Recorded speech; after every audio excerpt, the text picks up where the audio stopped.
Anda menyaksikan Kompas Bisnis, Saudara, bersama saya Yan Rahman. Saudara, setelah menangkap Presiden Venezuela Nicolas Maduro, Presiden Amerika Serikat Donald Trump memastikan negaranya akan mengendalikan Venezuela. Tindakan Trump mendapatkan kecaman internasional. Pakar industri minyak bilang tujuan operasi militer Amerika Serikat di Venezuela adalah kontrol geopolitik dan kontrol ekonomi atas bahan mentah di kawasan Amerika Latin.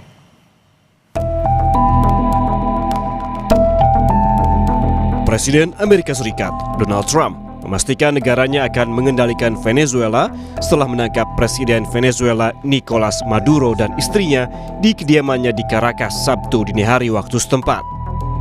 Trump mengatakan perusahaan minyak besar Amerika Serikat akan mengelola infrastruktur dan sumber minyak Venezuela.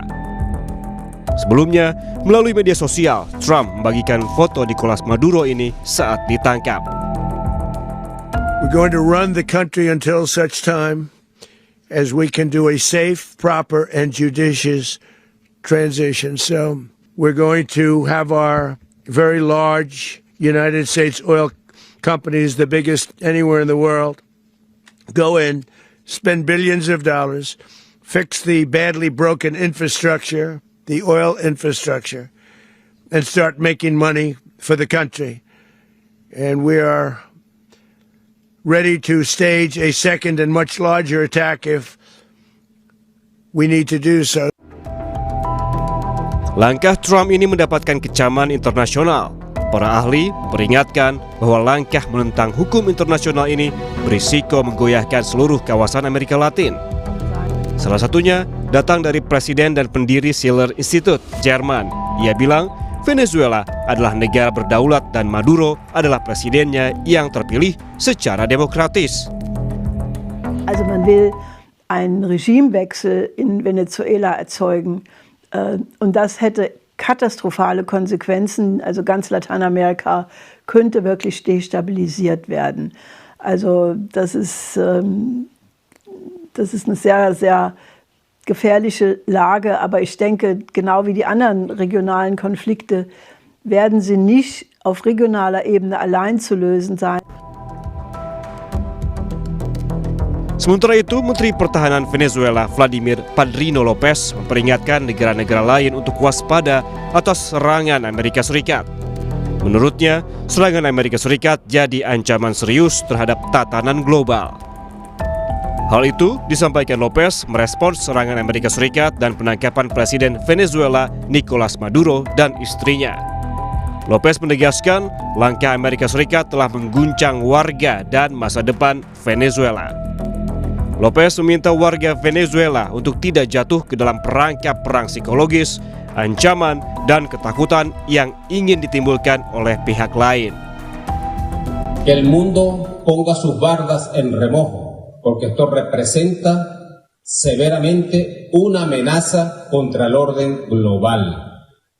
Si hoy fue contra Venezuela, mañana puede ser contra cualquier estado, contra cualquier país. Llamo al pueblo de Venezuela a la paz, al orden, a no caer en las tentaciones de la guerra psicológica, de la amenaza, del miedo que nos quieren imponer. Llamo al pueblo de Venezuela a que retome sus actividades económicas, laborales, de todo tipo, educativas en los próximos días. Di sisi lain, Menteri Luar Negeri Amerika Serikat Marco Rubio mengatakan AS berharap ada perubahan di Venezuela pasca penangkapan Nicolas Maduro. Namun, tidak secara langsung menyebut siapa kini yang menjalani pemerintahan Venezuela. Dalam wawancara dengan sebuah stasiun televisi, Rubio juga menegaskan bahwa langkah pemerintah Amerika Serikat di Venezuela tak perlu izin Kongres. Chief of Staff Susie Wiles told Vanity Fair that an attack on Venezuela's mainland would require approval from Congress. Why didn't that happen, and will it happen with any future action the administration plans to take in Venezuela or elsewhere? This was not an action that required congressional approval. In fact, it couldn't require congressional approval because this was not an invasion. This is not an extended military operation. This is a very precise operation that involved a couple of hours of action. It was a very delicate operation too. Venezuela merupakan salah satu negara yang memiliki cadangan minyak terbesar di dunia, diperkirakan mencapai 300 miliar barel yang mencakup sekitar 17% dari total global. Jauh lebih besar daripada cadangan AS yang sebesar 81 miliar barel. Para ahli industri minyak Venezuela menyatakan bahwa AS selama ini memproduksi minyak mentah ringan yang sebagian besar digunakan untuk produksi bensin dan aplikasi lainnya terbatas. Namun, Venezuela memiliki minyak mentah berat yang tidak dimiliki AS sehingga sangat melengkapi pasar Amerika Serikat. Cuando a diferencia del producto liviano, que se producen gases condensados y más derivados livianos. Entonces, el petróleo pesado compensa las necesidades mundiales del tipo de derivado que nosotros tenemos. Ramiro juga bilang sebagian besar kilang minyak AS dibangun dengan standar untuk mengolah minyak Venezuela, sehingga penggunaan minyak mentah Venezuela lebih efisien daripada pengolahan minyak domestik. Dengan demikian, tujuan operasi militer Amerika Serikat di Venezuela adalah kontrol geopolitik dan kontrol ekonomi atas bahan mentah di kawasan Amerika Latin. Selama ini, kebijakan pemerintah Maduro telah menentang kepentingan Amerika Serikat.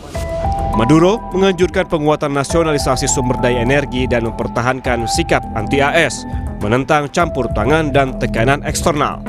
Hal ini menyulitkan Amerika Serikat untuk secara langsung mengendalikan ladang minyak Venezuela, menentukan produksi dan tujuan ekspor, atau memasukkan minyak Venezuela ke dalam cadangan energi yang dapat dikendalikan. Sebelumnya, pasukan militer Amerika Serikat menyerang fasilitas militer di Venezuela pada Sabtu dini hari waktu setempat. Rentetan deru ledakan tersebut terlihat dari ibu kota Venezuela. Pasca penangkapan Maduro, Gedung Putih membagikan sejumlah foto menunjukkan Presiden AS Trump memantau langsung serangan ke Venezuela.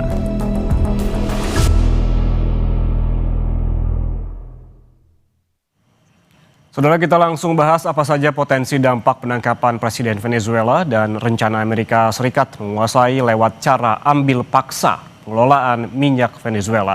Apa pengaruhnya terhadap perekonomian global dan juga ekonomi tanah air? Kita langsung berbincang dengan Kepala Ekonom Bank Permata, Joshua Pardede. Pak Joshua, selamat pagi. Selamat pagi, Yan. Pak Joshua, ini menurut Anda ini penangkapan Presiden Venezuela oleh Trump, apakah akan berpengaruh terhadap perekonomian global?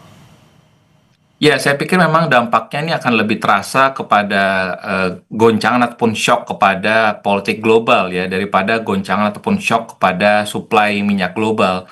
Karena kalau kita lihat berita-berita menyampaikan bahwa operasi militer yang dilakukan dan yang dilakukan oleh Amerika Serikat, ini Maduro sudah dibawa ke New York dan juga untuk proses hukum, dan Amerika menyatakan bahwa akan menjalankan Venezuela untuk sementara ya, untuk mendorong mendorong ketidakpastian arah kebijakan dan juga risiko balasan diplomatik perekonomian global. Biasanya akan muncul lewat perubahan suasana dari pelaku pasar. Jadi kalau kita melihat dari saat ini kondisi di pelaku pasar sendiri cenderung akan menahan investasi dan dia akan mencari aset-aset yang lebih aman dan akan lebih selektif lagi untuk menaruh dananya di negara-negara berkembang. Sementara itu kalau kita melihat di pasar energinya, di sisi energinya sebenarnya ketidakpastiannya ataupun risikonya relatif marginal, mengingat kalau kita melihat dari Energy Information Administration dari US sendiri mengatakan bahwa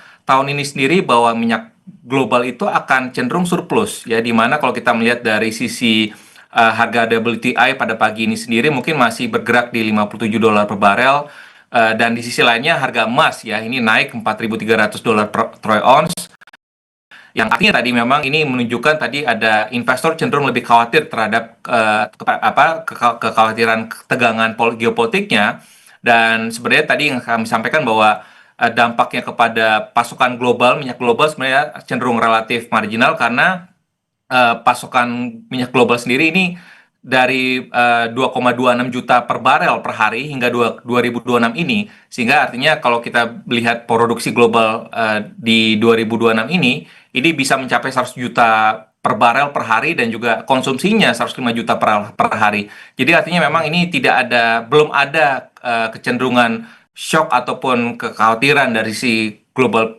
pasokan global dari minyak global.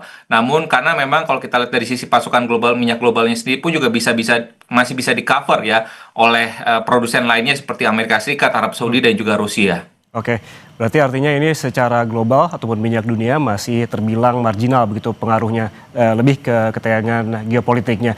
Tapi kalau kita sebagai bisa menjelaskan secara sederhana begitu, tadi sempat dijelaskan juga di materi sebelumnya terkait dengan Trump yang bilang akan mengendalikan cadangan minyak Venezuela. Ada yang disebut minyak berat dan juga minyak ringan. Selama ini Amerika Serikat disebut lebih memiliki minyak ringan, sementara Venezuela minyak berat. Kalau kita mempertimbangkan hal demikian, sebetulnya apa untung ruginya bagi Amerika Serikat dengan menguasai cadangan minyak dari Venezuela? Ya, memang karena Venezuela sendiri kan tadi sampaikan bahwa memiliki cadangan yang cukup berat, cadangan minyak berat itu sekitar 303 miliar barel. Namun memang mayoritas berkadar sulfur tinggi dan juga yang mahal, dan ini diolah memang membutuhkan teknologi ya dan juga fasilitas khusus sebelum menjadi bahan baku kilang pada umumnya. Yang artinya memang menguasai cadangan ini tidak otomatis ya, semuanya ini akan menambah pasokan cepat ke pasar. Artinya memang perlu ada proses lagi. Artinya dan itu juga perlu juga adanya kelancaran logistik ekspor. Dan di sisi lainnya, bila Amerika Serikat benar menempatkan perusahaan migasnya untuk memimpin pemulihan proses produksinya, tentunya ini ada insentif strategis juga bagi Amerika Serikat, karena kilang di pesisir Teluk Amerika Serikat ini dinilai cocok untuk minyak berat Venezuela ya. Artinya sehingga memang mereka bisa mengamankan rantai pasokan yang sesuai dengan kebutuhan kilang. Namun langkah kendali mereka ini bisa mengamankan rantai pasokan yang sesuai dengan kebutuhan bisa berisiko ya, ini akan memicu perlawanan politik ya, sengketa aset dan juga kontrak ya, dan juga ini akan bisa mendorong juga persepsi bahwa penggunaan kekuatan sepihak ini akan menjadi lebih lazim, dan ini justru akan tadi menambah ketidakpastian sistem global dan juga dapat menekan juga risk appetite dari pasar keuangan global sendiri. Kalau tadi Anda menyebutkan Pak Joshua terkait dengan dampak langsung terhadap harga minyak yang belum terlihat hingga saat ini karena memang tadi ada kondisi yang surplus dan sebagainya. Lalu bagaimana dengan jangka panjang apabila kondisi ini terus berkelanjutan? Tapi tahan dulu jawabannya Pak Joshua, terus saja kita kembali, tetaplah bersama kami di Kompas Bisnis.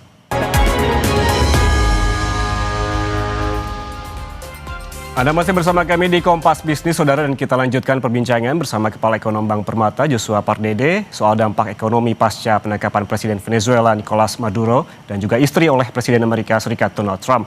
Pak Joshua, tadi kita sempat terpotong gitu terkait dengan pertanyaan dampak langsung terhadap harga minyak yang masih belum terlihat.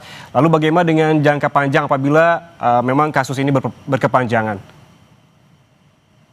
Ya, saya pikir memang kalau kita lihat dari jangka panjang ini, skenario jangka panjangnya tentu ini akan sangat dipengaruhi oleh skenario politik dan juga kemampuan Venezuela untuk menormalkan produksinya ya, bukan hanya sekedar tadi cadangan minyak global di atas kertasnya. Dan kalau kita melihat dalam hal skenario yang paling optimisnya, stabilisasi politik memang diharapkan bisa tercapai dan juga aturan sektor migasnya bisa dibuka kembali bagi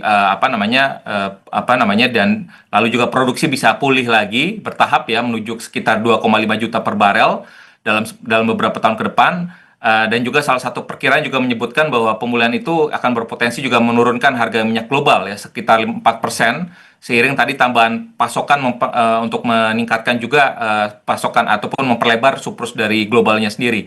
Namun juga memang kita juga perlu mengantisipasi juga bagaimana aliran investasi dan juga pemulihan produksi ini dapat juga memakan waktu berbulan-bulan ya, karena atau juga mungkin bisa bertahun-tahun, karena tadi butuh jaminan keamanan, kepastian aturan, dan juga perbaikan infrastruktur, kerangka penerimaan negara yang juga make sense bagi investor sehingga akan bisa masuk ke berinvestasi. Sebaliknya kalau kita melihat tadi kalau transisi politiknya ini mandek atau tidak, atau malah jadi berubah menjadi perebutan kekuasaan, artinya pasar minyak global ini akan cenderung kembali akan menilai bahwa gangguan Venezuela ini akan menjadi sebagai isu pinggiran, artinya sehingga dampaknya pada harga minyak mentah global pun juga tetap akan relatif kecil. Sementara tadi ketidakpastian geopolitiknya ini tetap akan bisa menekan pasar keuangan global, khususnya pasar keuangan domestik kita. Oke, kemudian Pak Joshua, ini ada klaim begitu dari Presiden Amerika Serikat Donald Trump yang menyebutkan bahwa perombakan industri minyak Venezuela yang dipimpin oleh Amerika ini akan membuat Venezuela jadi pemasok minyak yang lebih besar di masa depan. Menurut Anda ini bagaimana? Ya, saya pikir ini bisa saja benar, tapi memang syaratnya berat dan juga waktunya panjang ya. Jadi kalau kita melihat memang tadi kalau dalam hal produksi Venezuela sendiri kan 3,5 juta barrel per hari, dan juga ini sudah merosot ya, merosot hingga di tahun 2023 itu 742 ribu per barel per hari. Artinya memang kontribusinya terhadap produksi global pun juga relatif kecil ya dibandingkan dengan Arab Saudi, Iran, dan juga Irak. Namun memang kalau kita lihat di atas kerusakan kapasitas sifat dari minyak Venezuela ini kan tadi memang sangat berat ya. Artinya biaya ekstraksinya dan juga pengolahan tingginya ini membutuhkan fasilitas pengolahan khusus ya, sehingga tadi pemulihannya tidak hanya soal mengebor lebih banyak saja, tapi juga membangun juga fasilitas-fasilitas untuk peningkatan mutu dari minyak mentah tersebut itu sendiri. Artinya memang tadi butuh juga investasi yang besar juga ya. Artinya kalau tadi dibutuhkan di tahun 90-an saja itu angkanya saja 58 miliar US dollar. Artinya kalau kita present value-kan saat ini mungkin nilai investasi sangat besar sekali.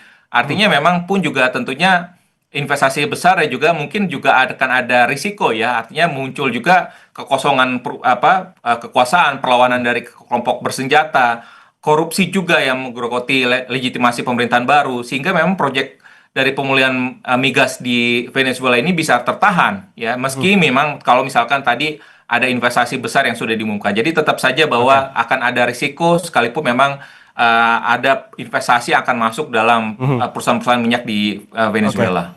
Pak Joshua, Anda menyinggung terkait dengan pemulihan produksi minyak Venezuela yang diperkirakan memerlukan waktu yang lama dan juga biaya yang sangat besar begitu. Dihitung-hitung begitu dari yang saya baca, biaya yang dibutuhkan diperkirakan mencapai 58 miliar dolar Amerika Serikat. Artinya ini perlu waktu dan juga modal yang besar bagi AS untuk mendapatkan keuntungan. Apakah ini sepadan menurut Anda? Ya, tentunya di balik latar belakang Trump sendiri, kembali lagi kalau kita melihat dari apa yang sudah dilakukan dari trade war dan juga dengan pengambil alihan ataupun dari operasi militer Trump sendiri untuk menangkap Maduro dan juga mengambil alih dari kilang minyaknya Venezuela sendiri, ini tentunya memberikan indikasi bahwa Amerika Serikat akan menguasai kembali lagi ya produksi minyak mentahnya Venezuela, tapi tentunya kembali lagi ini risikonya cukup besar ya. Namun karena kembali lagi kalau kita melihat tadi mengapa Venezuela ini dikira di assess dari Amerika sendiri cocok, karena tadi kalau kita melihat dari sisi di pesisir Teluk Amerika Serikat ini insentifnya memang strategis ya buat Amerika, karena tadi kilang-kilang di pesisir Teluk Amerika Serikat ini cocok dengan minyak beratnya Venezuela. Jadi memang itu mungkin yang menjadi untuk tadi mengamankan kembali lagi rantai pasok yang sesuai dengan kebutuhan kilangnya di Amerika Serikat sendiri. Jadi artinya ini juga mungkin akan ada pertimbangan yang berat juga buat Amerika Serikat. Tapi tentunya kembali lagi ini harus risiko yang lainnya ini harus juga dipertimbangkan juga oleh pemerintah Amerika Serikat ke depannya. Oke, apabila kilang minyak Venezuela ini menghasilkan minyak yang lebih banyak lagi, kalau kita mengacu pada harga minyak global saat ini yang sudah rendah kemarin begitu dan hari ini juga turun, artinya apabila minyak Venezuela juga semakin optimal begitu cadangannya, apakah ini juga akan berpotensi terus menurunkan harga minyak global? Ya, kalau kita melihat memang dari sisi tadi ya harganya dalam jangka pendek ini dampaknya mungkin tidak terlalu besar karena tadi pasokan minyak global sendiri pun juga masih bisa tercover ya oleh anggota OPEC sendiri dan karena masih surplus surplus globalnya itu masih cukup besar. Artinya selama tidak ada lonjakan permintaan ataupun tidak terjadi pemangkasan global, produksi global yang signifikan, tentunya masih terjadi surplus sehingga ini tidak memberikan tekanan kepada ataupun tidak terjadi mendorong kenaikan harga minyak global. Namun kembali lagi tadi yang sudah kami sampaikan bahwa kalau kita melihat dalam jangka menengah panjangnya tentunya ini akan sangat dipengaruhi tadi oleh bagaimana perkembangan politik di Venezuela sendiri ya, dan juga tadi bagaimana proses pengembangan investasi kilang minyak di Venezuelanya sendiri ke depannya. Karena kalau tidak ada pengembangan yang cukup berarti, karena kalau kita lihat tadi supply ataupun dukungan ataupun kontribusi dari produksi minyaknya dari Venezuela sendiri sebenarnya terhadap produksi global itu relatif kecil gitu ya, sehingga makanya ini diperlukan tadi support juga dari Amerika Serikat ataupun investasi dari luar, sehingga tapi tentunya dengan cara-cara yang sewajarnya tentunya, bukan hanya dengan menangkap dari Presiden Maduro sendiri tentunya ya. Kita harapkan bahwa cara-cara yang lebih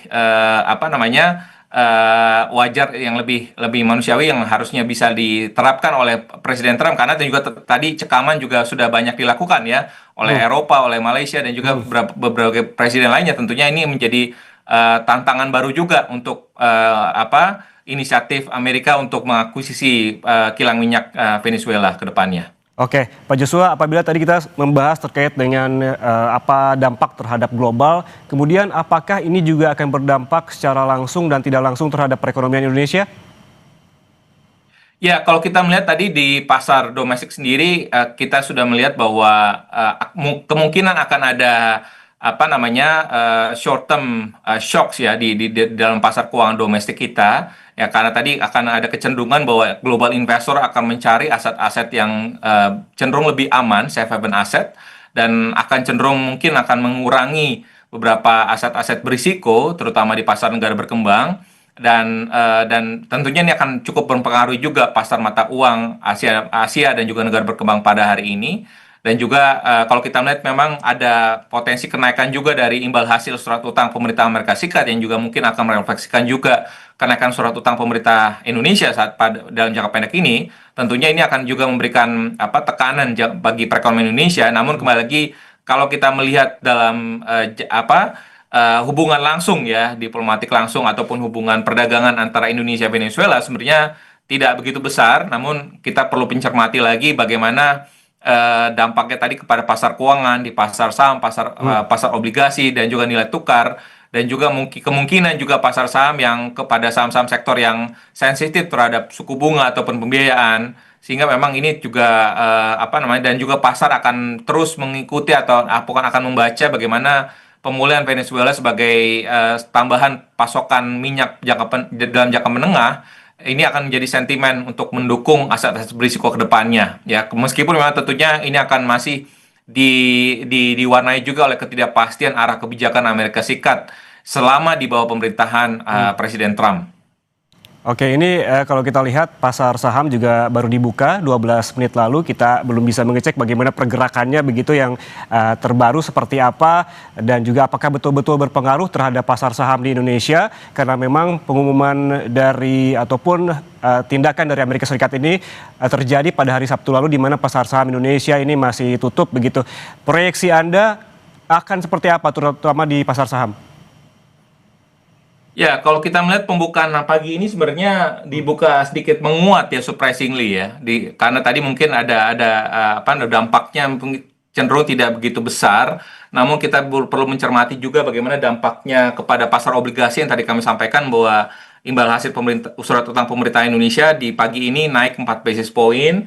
Lalu juga kita melihat dari sisi nilai tukar rupiah pun juga kecenderungannya pun juga melemah tipis pada perdagangan pada pagi ini ya, ke level 16.734 per dolarnya, sehingga memang tentunya risiko di geopolitik di Amerika bagian selatan ini tentunya masih akan menjadi tantangan ataupun risiko di awal tahun ini, dan juga risiko di geopolitik di Asia Timur tentunya ini tetap akan menjadi geopolitical risk buat pasar keuangan global dan juga pasar keuangan domestik di tahun ini, sehingga tentunya pasar akan terus mencermati tentunya dari risiko globalnya masih akan tetap menjadi isu sentralnya, dan tanpa juga mengindahkan juga tantangan ataupun challenge dari ekonomi domestik kita. Ya, ini juga harus kita cermati juga bagaimana pemerintah merespon dari gejolak globalnya ini, dan juga bagaimana arah-arah dari kebijakan moneternya untuk merespon pergerakan dari nilai tukar rupiah ke depannya di tengah ketidakpastian geopolitik yang masih tetap ada di awal tahun ini. Oke. Terakhir, Pak Joshua, menurut Anda apa antisipasi yang perlu dilakukan oleh pemerintah kita jika tindakan Amerika Serikat ini berimbas kemana-mana ataupun berlaku secara jangka panjang? Ya, tentunya perlu adanya bantalan fiskal terhadap shock ataupun guncangan di dalam energi, dan juga tentunya menyiapkan mekanisme penyesuaian, tentunya termasuk juga menyiapkan mekanisme ya seandainya what if ya, kalau misalkan terjadi penyesuaian harga BBM itu mungkin last optionnya, dan juga bantuan yang tepat sasaran khususnya bagi yang membutuhkan ya, masyarakat berpenghasilan rendah, agar tadi lonjakan dari biaya hidup ini tidak memukul kelompok rentan dan ketika tadi harga minyak dunia ini meningkat cukup signifikan. Yang kedua tadi adalah memperkuat ketahanan dari nilai tukar rupiah ya, tadi memperkuat koordinasi kebijakan dari bank sentral juga pemerintah, menjaga kecukupan devisa, likuiditas, serta juga memperkuat juga komunikasi kebijakan yang konsisten ya, agar tadi gejolak di sentimen ini tidak berubah menjadi kepanikan. Yang ketiga tadi adalah mengurangi kerentanan struktural pada impor energi dengan mempercepat juga efisiensi konsumsi dan juga memperbaiki tata kelola dan juga investasi energi domestik, dan juga memperkuat cadangan operasional, karena memang kalau kita lihat ketergantungan impor ini membuat tadi setiap ada gejolak global ini cepat akan masuk ke dampaknya kepada inflasi di juga APBN kita. Yang terakhir adalah bagaimana pemerintah juga dapat memperdalam basis investor domestik di pasar keuangan kita, agar tadi setiap ada gejolak terjadi ini pasar kita ini dengan penyangga domestiknya bisa lebih kuat dan lebih stabil untuk karena kalau kita ditopang oleh investor domestik, tentunya resiliensi dari pasar keuangan kita dan juga perekonomian kita akan lebih kuat lagi untuk bisa mendukung pertumbuhan ekonomi kita yang lebih berkelanjutan lagi ke depannya. Oke, ada beberapa hal yang bisa dimaksimalkan tadi terkait juga dengan investasi, disebutkan oleh Pak Joshua, ada bantalan fiskal, perkuat nilai tukar rupiah, dan juga mengurangi ketergantungan terhadap impor. Terima kasih Kepala Ekonom Bank Permata Joshua Parede atas waktunya bersama kami di Kompas Bisnis pagi ini. Sehat selalu.